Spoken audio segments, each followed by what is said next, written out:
in our view, it's much better to use the automatic plant scheduling tools in gCADPlus, as you see in this table here, which will, provided you tag symbols with entries in the plant database file, than it is to manually do them yourselves, as we see over here on the right.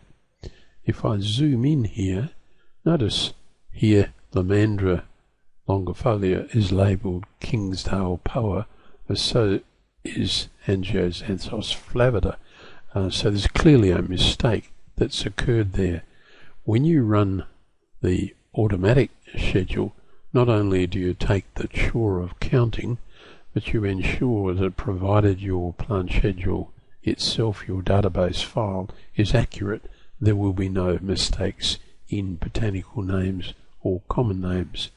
And these plant database files can be relatively large. Here is one that we supply with gCADPlus, and there are several hundred individual entries in it, and you can see the list, and we're drawing from that list to create that particular table. It's editable. You can jump into the table by editing the block, and you can do things like change the style of that heading to say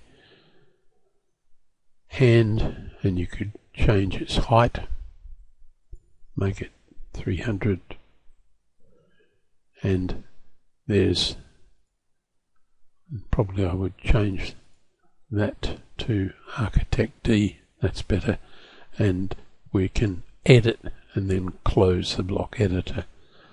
So I'd like to suggest this is much quicker than to break these things up in that form. If you must have the layout with trees, shrubs and ground covers grouped together, you can find a YouTube movie on our website that shows you how to do that. We pop the plant schedule out to Excel and then bring it, arrange things in the way you see there, and then bring it back.